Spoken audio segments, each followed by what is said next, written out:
So hi, and welcome to the session. My name is Shelley Borges. I'm currently the head of Total Rewards for USG Corporation, and I'm also the past president of Chicago Compensation Association. And hopefully you're hearing a lot about the affiliate networks. We heard more in the session this morning.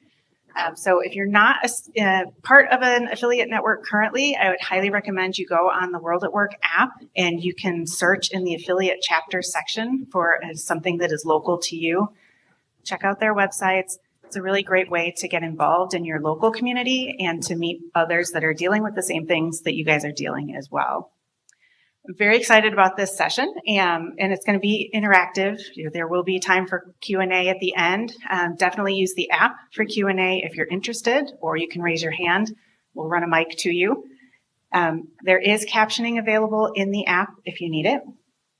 Also, remember to share your experiences, any aha moments through social media. Just use the hashtag TR26. So with that, please help me welcome to the stage Lisa Kjellstrom.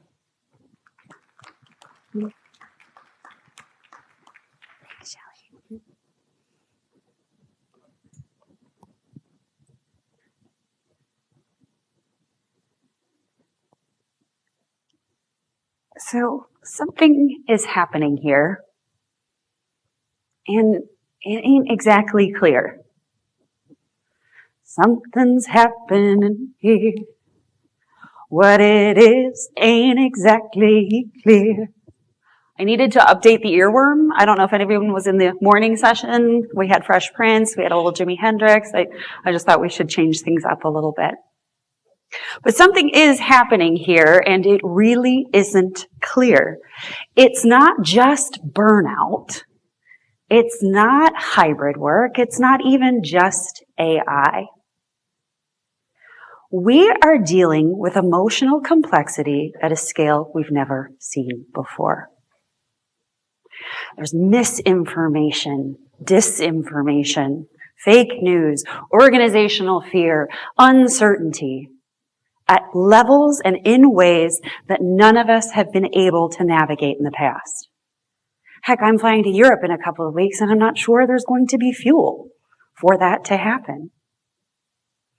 The dominant frequency right now isn't anger, it isn't fear, it's fatigue.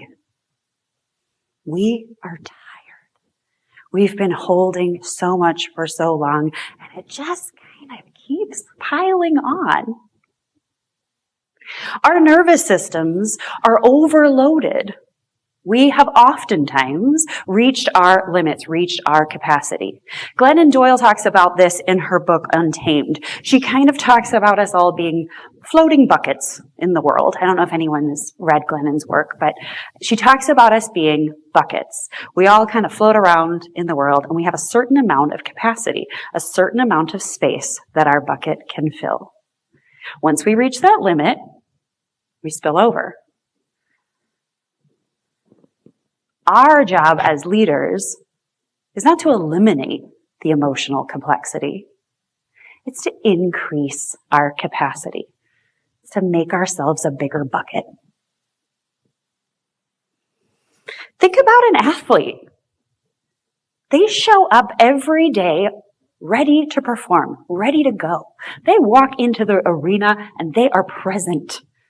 They know this is their time. They know this is when they need to act. How do they get there? They prepare. They hydrate. They sleep. They think about their bodies as an instrument, as a tool, as a vehicle. They engage with their body.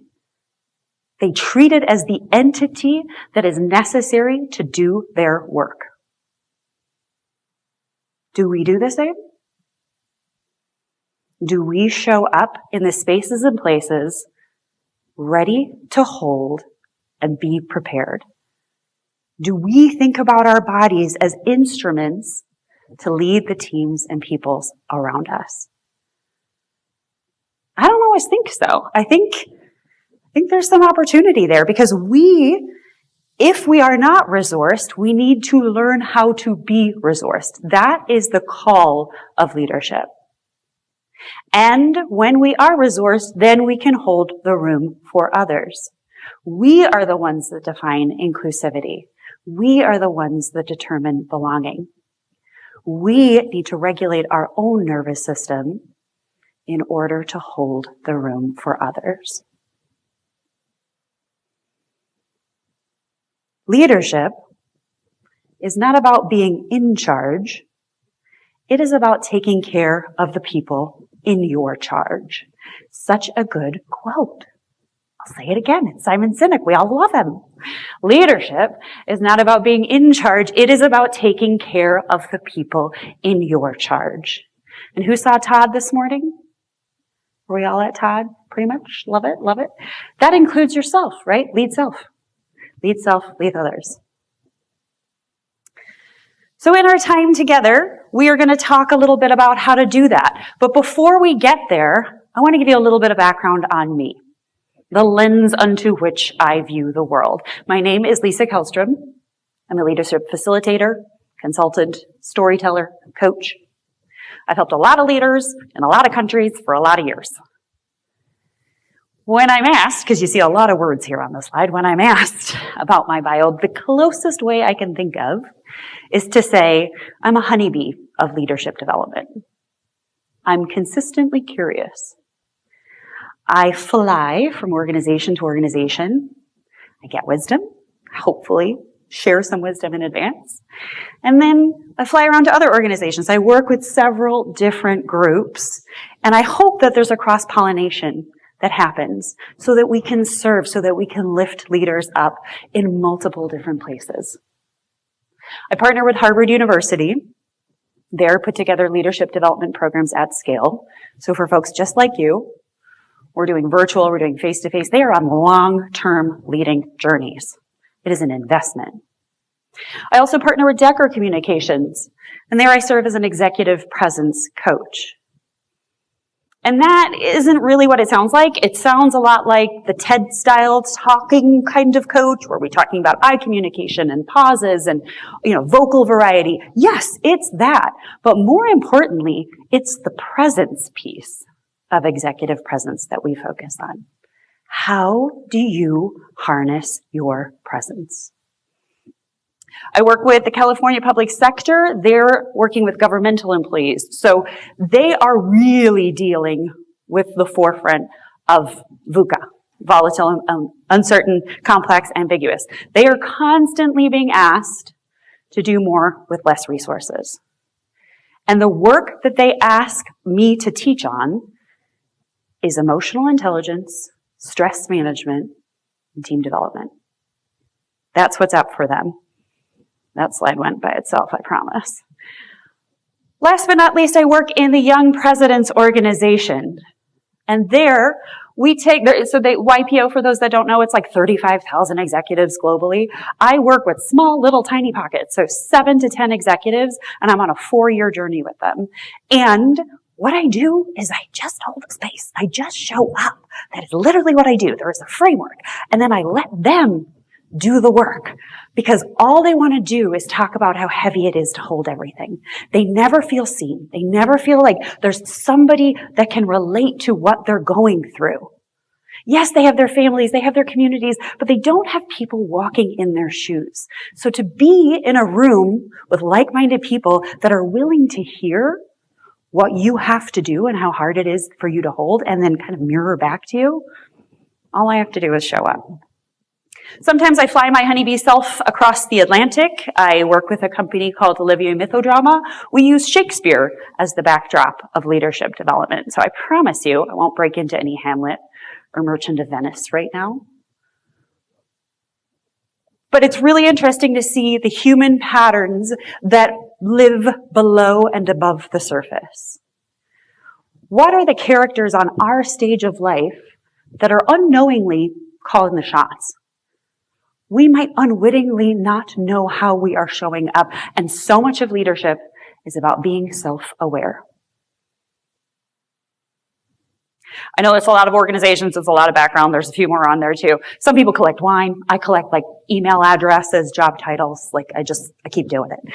But The point is, I get to see leaders in several different modalities handling very unique and different stress. And the thing I see time and time and again is if you get into the mindset that I have to hold so much and so much is weighted on my shoulders, your bucket will become full, you will overflow, and you won't be able to take care of those in your charge.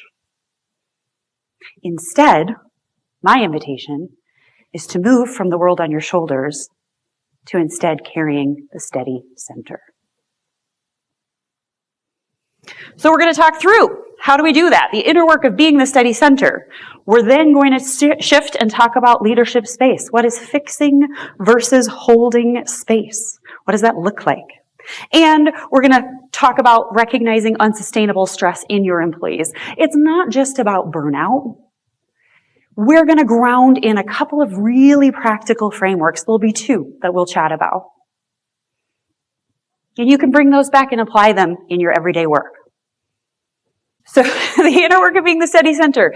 As the adage goes, you need to put on your own oxygen mask first. If your space is flooded, you are not going to be resilient. And resilience is necessary to cultivate awareness and to cultivate expansive leadership. All right, you may have seen it flash. How familiar does this look to us in the room? It could have been mine. I told you I have like 13 email addresses there. Does this look like your calendar? Are you seeing any kind of resemblance to what your life looks like? See a lot of shaking heads. Okay, so we're grounded. We're arriving to the same place.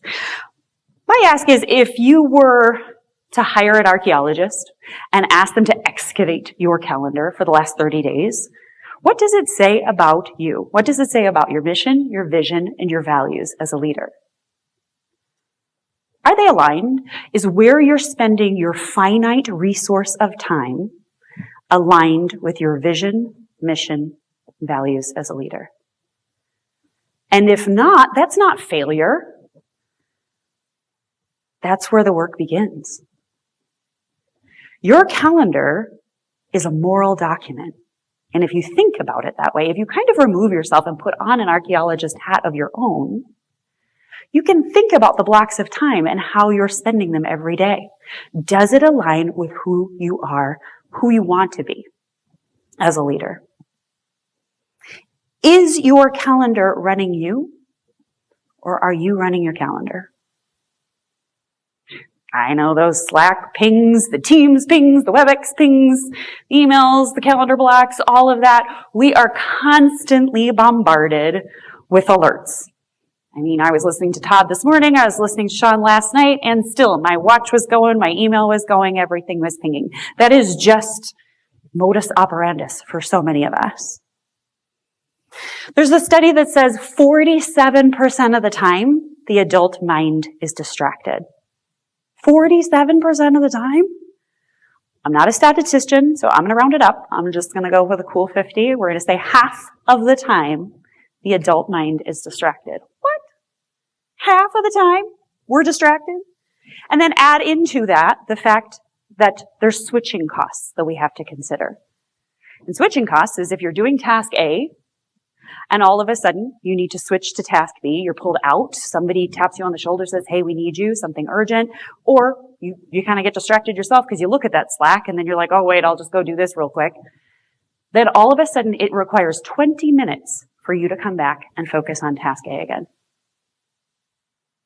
Half the time we're distracted. When we get distracted, it takes us 20 minutes to refocus. And this is what our calendars look like. And then we wonder why we're tired, and we wonder why our nervous systems, our buckets are full. It's all starting to make sense somewhere along the way. By 4 or 5 p.m. on any given day, you're saturated. How are you showing up for those people that you are meeting at the end of your day? You're cognitively fragmented, you're emotionally thin. Are you really standing in presence as a leader? Are you really serving the people, spaces, and places that you're tasked to hold?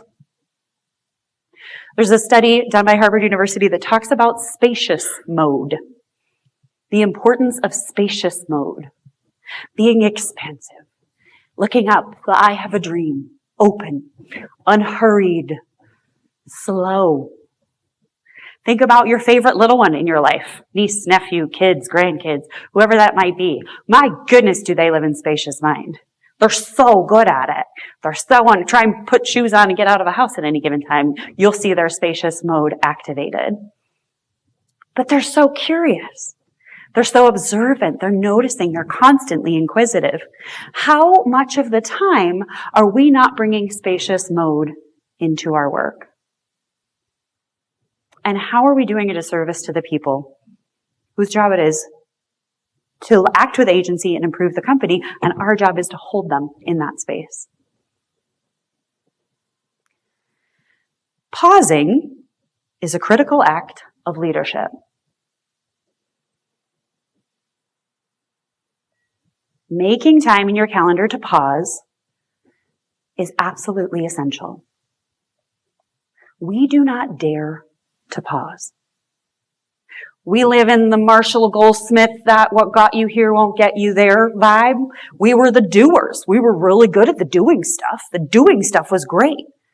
We're not good at this new space so much. The holding of space for the doers? What's that? That sounds kind of weird. But Kathy Engelberg talks to us about the power of pause, and she does it in a way that I love because it's food related. So Kathy talks about s'mores, small moments of reflection. And she builds them into her calendar. I like to think she goes and gets a s'more. Maybe she does, maybe she doesn't. But she builds in 50-minute meetings instead of 60-minute meetings. Or she'll start a meeting a quarter past the hour and give herself that 15 minutes. And what she does is she departs the last meeting. She thinks about her action items, what she needs to close out, what decisions need to be made, who she needs to follow up. She takes the notes, bio break, cup of coffee, and then she comes back and arrives to the next meeting. Who am I going to meet? I'm a leader. They've obviously been thinking about this a lot. They've obviously been planning. They have an agenda. They have a mission. What are they going to need from me? And how can I make sure my capacity is resourced enough to show up for them?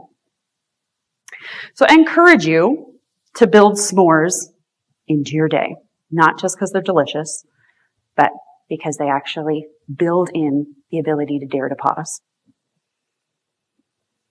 Why is it so important to protect our pause? Because emotions are contagious.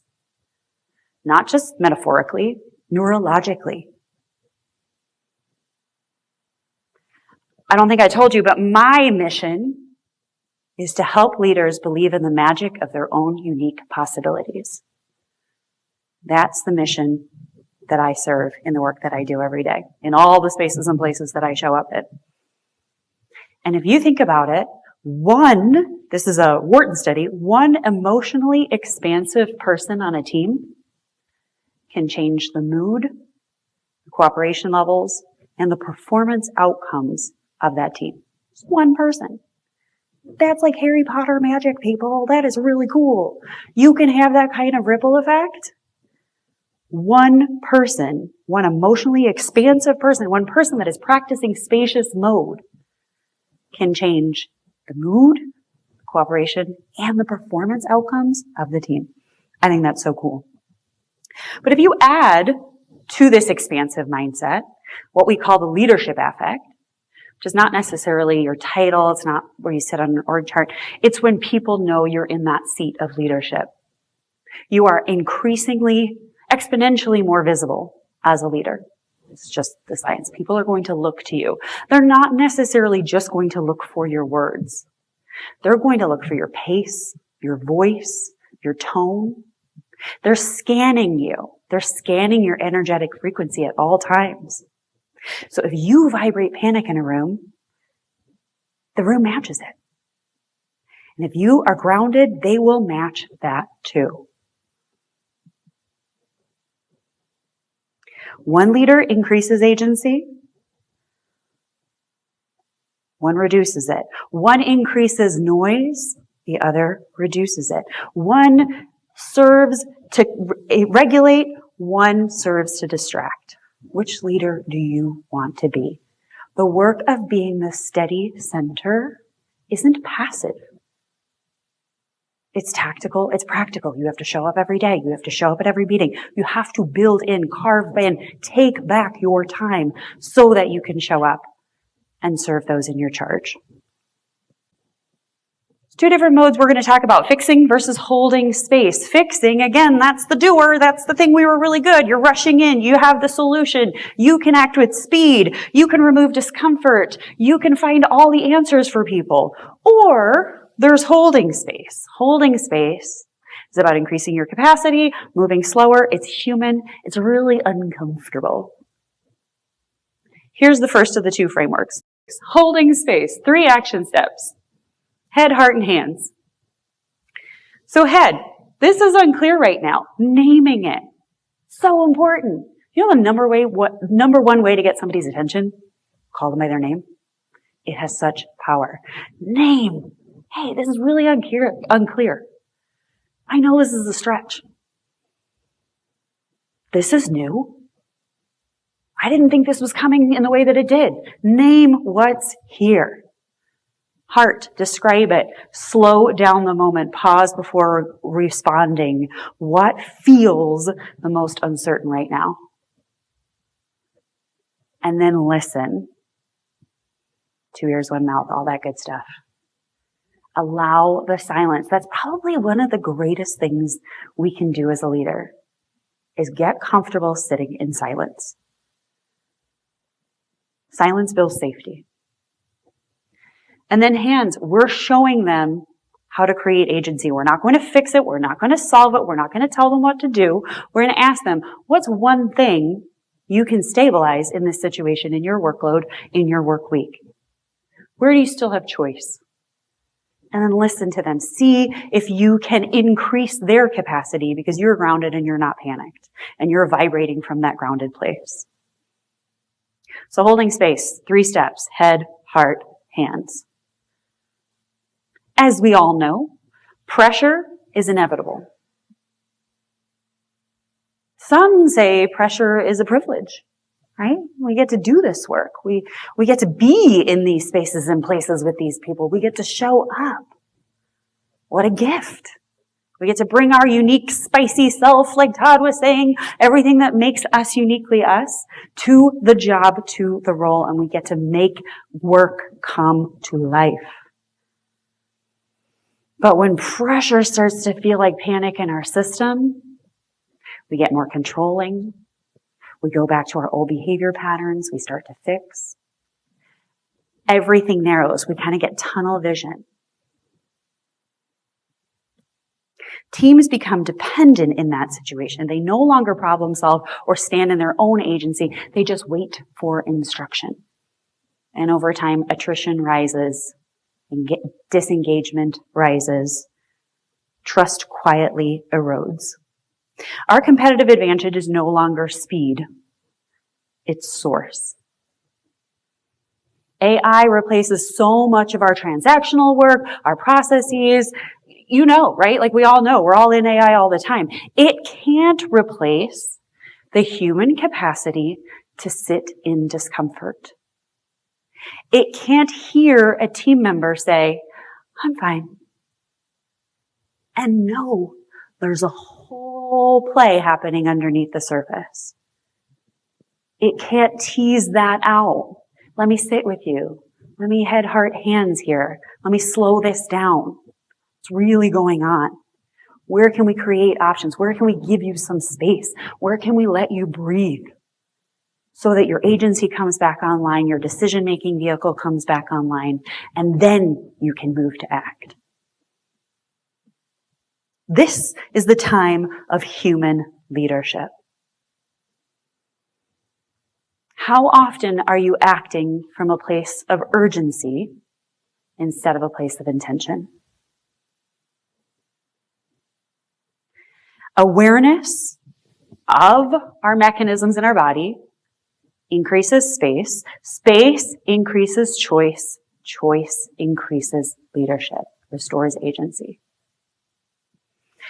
Think about it yourself. I'm going to just, again, archaeological hat here, or anthropologist, whoever you want to be. When you're stressed out, what happens? What's your body reaction? get tight, your breath starts to get tight, everything, those shoulders start to go, oh my goodness, like you can feel it. Tuning into the signals of your own body helps you observe, regulate, ground, and then you can observe those stress behaviors in other people as well. There we go. Recognizing unsustainable stress in other people. Because, this is my reminder, the space you create shapes the conversation that's being had. Space you create shapes the conversation that's being had. You are the space holder. In order to do that, you have to have internal authority. You have to be grounded. And you have to have room in your bucket to hold space for other people. Observable shifts to watch for in people, in your team. They could be withdrawn, they could be irritable, they could overfunction, there could be cynicism, disengagement. There's the word cloud here of all this stuff, but we know it. We see it. We know what anxiety, we know what tension feels like. We know what that quality is in a room. It's distinctly human. And so here's the second framework, the second tool that I want to be able to leave you with today, the conversation framework. When you notice recognizing stress in other people, notice, invite, listen, redirect, and follow up. Notice. I've noticed you seem more stretched than usual. Same thing as naming. We're just naming the thing. But we're not solving it. We're not trying to fix it. We're not trying to change it. Invite. How you holding up? Listen, without reframing, without minimizing, without fixing, we are just listening. One of the things we do at the YPO is we listen to stories of executives that are holding really hard things.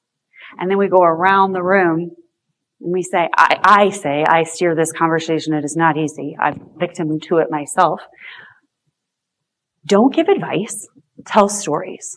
Tell a story of your lived experience that's similar to this. Because if you give advice, if you go into fixing mindset, giving advice is actually really, really fragile. Think about it. Follow it through. We love to give advice. Oh, I know exactly what you're talking about. I had the same exact situation. Here's what we did. It worked like a charm. Well, what happens? They go and implement that thing. It fails. Trust is gone. They're never going to trust you again. So listen, without reframing, without minimizing, without fixing, we are there to create space for their own agency to come online. Redirect, would it help to explore or support options? It's getting them more into that spacious mindset and then following back up. This is where I will allow you to add to your calendar. Make sure you're putting back in a note. Hey, I spoke to XYZ on Monday. I said I'd follow up in 2 weeks. Add reminder. Make sure you close that loop because that builds trust too. We need to talk more about mental health at work. Yes. Not just as crisis management, not just when it gets into the epidemic of burnout. It's also really important to think about it as leadership maturity. We take care of those in our charge. That is what we are being called to do. That includes ourselves, regulating our own nervous system, hydrating, sleep, all the good stuff, being an athlete, showing up prepared, building in s'mores in our calendar, and some treats too, because, why not? And then holding space for people, following the two frameworks, the conversation framework and head, heart, hands. We don't need to have all the answers. That's the great news. I'm thrilled. I never have the right answers. We just need to be able to notice, to observe, to question, to come to work, to every single meeting with a clear mind and a rooted heart. Leadership is not about absorbing pressure. It's not about taking more on your shoulders. It is about standing in the steady center and anchoring for the team around you. Thank you so much. I appreciate your time.